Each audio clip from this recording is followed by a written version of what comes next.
Hello everybody, this is Mr. Rival. Welcome back to another episode of the Athletics franchise here on MLB The Show 24. Today the A's have a day off in June, so I think this is a good time to check on our minor league clubs. So today we'll have the 17th edition of Down on the Farm. We take a look at our AA and AAA affiliates, see a look at some of the top prospects, and watch a game apiece for both teams. If you're excited for this one, make sure you drop a like, you subscribe down below, especially if you want more franchise content. We haven't seen the minors since April, so it's been a couple of months, so let's check in to see how they're doing. Starting off with the AA affiliate, Midland Rockhounds. They are 33-30, still ranked the best farm system in AA. And we'll get a look at why today, as we'll see starting pitcher David Young on the mound for the Rockhounds. He is the #1 prospect in all of baseball. The 18-year-old selected with the 131st pick last year in round 6 is making his 5th start of this AA season today, and we'll get a first glimpse of it as he tops our top 100 in all of the MLB. Other players who've been playing good at AA this year, Max Schumann, who looks like he could be ready for a call at AAA relatively soon. Not sure what his long-term future is with the team, but he's played pretty good, and he is a super utility guy. He was a 20th round pick back in 2018 out of Eastern Michigan. Angelo Jaquez has also had a good past month. He's hitting .299, 8 homers, 34 RBIs down here at AA, both team highs. He was the 73rd overall pick in 2024 with the team. And then we'll see Lonnie McCarthy, who's been playing pretty good with AA, the number 6 overall pick last year at 19 years old. He has a pretty solid bat, hitting .269 for the Rockhounds. Now, one player we will not see today, unfortunately, is Charlie Rowe. He's dealing with a torn finger ligament. He was our first-round pick a couple of seasons ago. He's been developing nicely, but he's on the injured list. We'll see the Wichita Wind Surge today. They are 31-32. They're the AA affiliate of the Minnesota Twins. And they have a couple top prospects that we'll see today. Jim Campos is the 46th overall prospect in all of baseball. And they also have a starting pitcher in Johnny Tatum down here, who's the 96th best prospect in all of baseball. We will not see Johnny Tatum on the mound for the Wind Surge today, but just wanted to highlight their key players. So let's head over to the AA home stadium of the Midland Rockhounds here in Momentum Bank Ballpark for the matchup. Yes, like I say, we use real stadiums here in this series. We'll go right into the top of the first here with one down. Here's Jim Campos going up against David Young, who I said is getting his start today. And he gets Campos to fly out to right. 1 on, 2 down for Roman, who hits this one deep to center. Young is going to get through the first inning, no problem. Let's go into the bottom of the first here with the offense. Here's Max Schumann's first appearance of the day, and he hits the fastball nicely to straightaway center, but he gets underneath it. The runner on first will retreat back to the bag. So that's 2 down now for Jaquez with an 0-1, who hits it over to third, and that should be an easy play as both teams scoreless through 1. Go top 2 now. Young on the mound strikes out the batter. He actually struck out the side in the second, so Young dominating early here as we go into the third, and he gets another 1, 2, 3 inning. That's back-to-back of those. Keeps the Wind Surge scoreless through 3. Bottom 3 here is Lonnie McCarthy's first at-bat of the day for the Rockhounds, and he draws a walk, so the catcher will reach first base as the lineup turns over. Next batter is TJ Schofield Sam, who also draws a walk, and now the Rockhounds have 2 on for Max Schumann. Now 2 down, and he gets underneath the fastball, and that should fly into right center, where it will be caught nicely by the second baseman. Both teams scoreless through 3. We'll go bottom 4 now. Angelo Jaquez leads off, and he looks at strike 3 as Godardo for the Wind Surge, playing really good. Top 5, Young also playing really good. Strikes out another batter or 2 in the 5th. Dominant performance from him thus far. Bottom 5 now, McCarthy back up at the plate, and he gets a base hit. Slaps this one up into left, so his first hit of the evening. He's on first now, 1 down for TJ Schofield Sam, who draws his second walk of the ball game, and again 2 on for the Rockhounds. Uriel Angeles up next, though, grounds to third. Tough turn 2, and they do get it. What a play on the hot corner for the Wind Surge. Keeps this one scoreless. The only problem, Young is not slowing down. He strikes out Jim Campos there, the 46th best prospect in all of baseball. 6 shutout innings for Young. Bottom 6 now. Here's Max Schumann. He's finally going to break the tie. He launches this one deep to left, and that's going to be the first run of the ball game. The 4th home run for Max Schumann, like I said, could be getting the call to AAA relatively soon. The 20th round pick 9 years ago breaks the tie. Like to see what he can do. He has deep potential, so it's probably not going to be a lot of long term, but I think he's deserved a AAA call-up soon.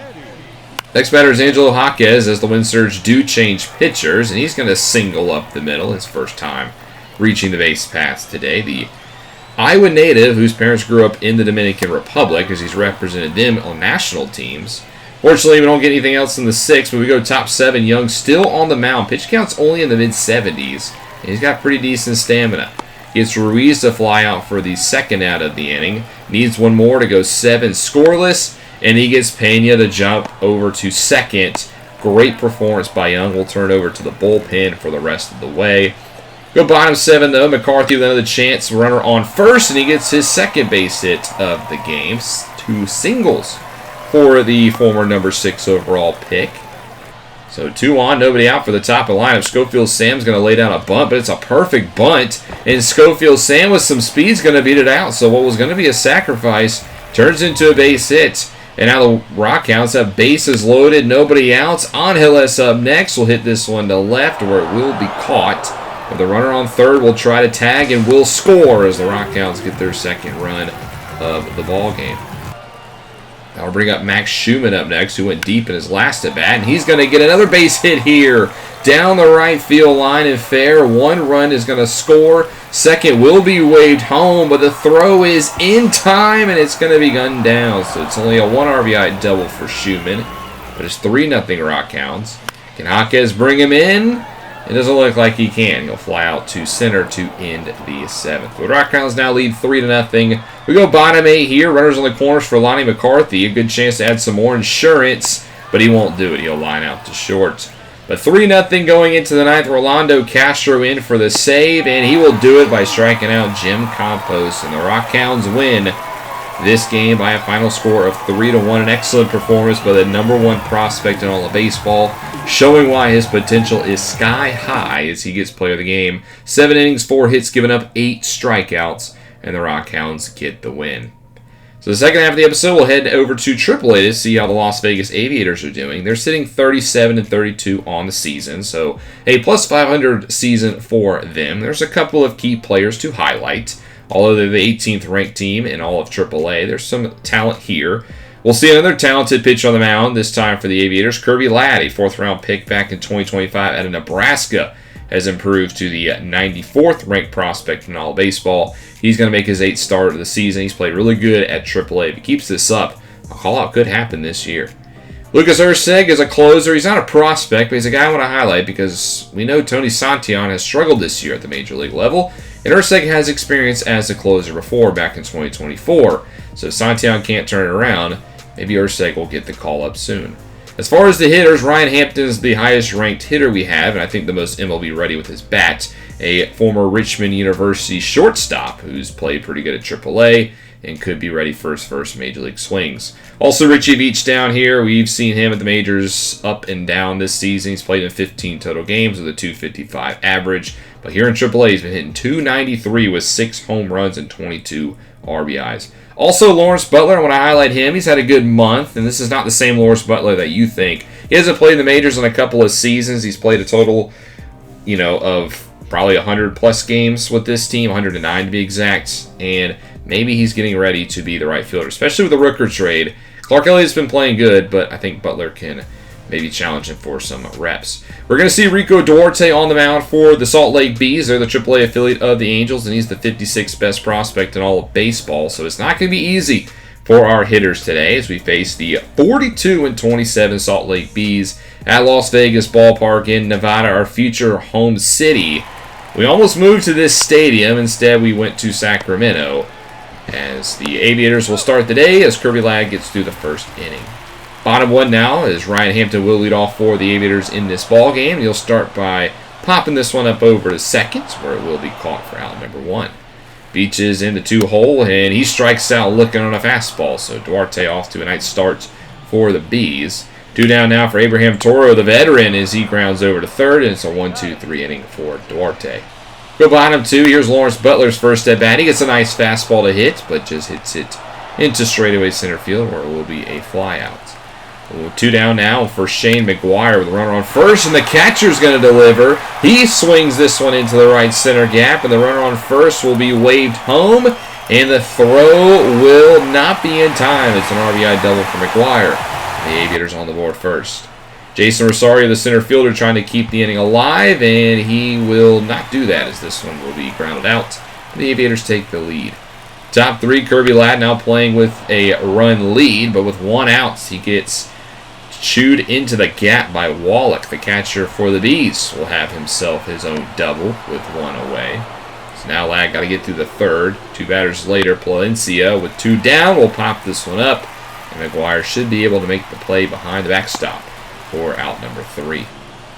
Bottom 3 now, Ryan Hampton's second at bat, as he's going to do almost what he did in the first, and he's going to fly out in center field. So 2 flyouts on the day for Hampton. 2 down now for Richie Veach, and he perfectly slaps one into center field. It's going to be a base hit for the shortstop, as he's now on first base. 2 batters later, Butler with a chance to keep the inning alive after the Toro walk, and he can't do it as he flies out to short. And the Aviators stay up by 1. Top 5 now, 1 on for McGillis, and he's going to single down the left field line, and back-to-back singles has the Bees in business here in the 5th. We'll see if Ladd can get out of this jam. He's at 55 pitches, but he doesn't have the best stamina for a starter. But he gets a ground out here that's going to turn into a double play. And now they're just an out away from getting out of the jam. Got to get out Batista, the number 1 hitter, and Luis Batista will single down the third base line. He's got some speed. He's actually going to stretch this one into an RBI double, and the Bees have tied it up at 1 apiece. Palencia up next, and he's going to hit this one into the outfield grass, and that's going to be another base hit for the Bees. And it's now 2-1 Salt Lake. They take the lead. And with that hit after 4 2/3, Ladd would be pulled from the game. Francisco Perez in relief, trying to get one more out, but as Kevin Michael has something to say about it, as he splits the outfielders, and that's going to be another gapper. Armenteros can't cut it off, and it's going to be an RBI double for Salt Lake, and they now lead 3-1, having themselves a good 5th inning. Can we get DeLuca out? Hard shot over to first, knocked down by Toro, who flips it to Perez, and that will end the 5th, as Salt Lake takes the lead. We'll go bottom 5 now with 1 on. Lazaro Armenteros up at the plate, and he's going to hit this one into right field for a base hit. Runner on first will head to third, and Las Vegas looking for an answer right away. They got him on the corners for Ryan Hampton. Nobody down, gets a high slider, pulls it into right. It's cutting foul. It will be caught, so that will allow the runner to tag. So we'll get one back here after the sacrifice fly, but it's still 3-2 Salt Lake. Richie Veach now up, who plays well in clutch situations. 0-2, but he pops up a fastball in foul territory where it should be caught for the second out. So we'll see if Toro can keep the inning alive and tie this game up. 1-2. Chopper over to second, but a great diving play will stuff this inning. Great effort by the second baseman as it preserves a Bees lead. We'll go bottom 6. Butler leading off. Duarte still on the mound as he strikes him out on the high fastball. McGuire up at the plates to in the 6th as he flies out to left field. Duarte, a good performance from him, as now Adrian Martinez on the mound for the Aviators. He'll go up a single up the middle, and the Bees will add one more in the 7th. They now lead 4-2. Bottom 7, Duarte on the mound going for 7 innings of work, and he will get it as he flies out Hampton. Duarte goes 7 innings pitched, 2 earned runs for the Bees. Soriano will get the 8th inning as Richie Veach will start it off by getting a slurve right down the middle, but he just pops it up for out number 1. 2 down now for Lawrence Butler. 0-1 pitch, and he gets underneath the slurve of his own. Sky high into center field, and this one it should be caught. As we go into the 9th inning now, the Aviators down to their final out. Shane McGuire at the plate, but he'll at least keep the inning alive as he singles up the middle. And now the tying run is at the plate for the Aviators. It's Jason Rosario with a 1-2, but he can't connect on the fastball, and that'll do it for this one. Salt Lake wins by a final score of 4-2. They ride Rico Duarte to a win while we drop this game against one of the best teams in AAA. Duarte also got player of the game for the Bees. Overall, pretty okay effort for the team. That'll do it for the Down on the Farm episode. Next episode, we'll join back with the Major League Club as they have a 3-game set against the Detroit Tigers before returning home to face the New York Yankees for 3. Let me know in the comment section below what prospect piques your interest and let me know what you think of the others. Thank you so much for watching. If you enjoyed, make sure you drop a like and you subscribe down below, especially if you want more franchise content. This is Mr. Rob, and I'll see you in the next one.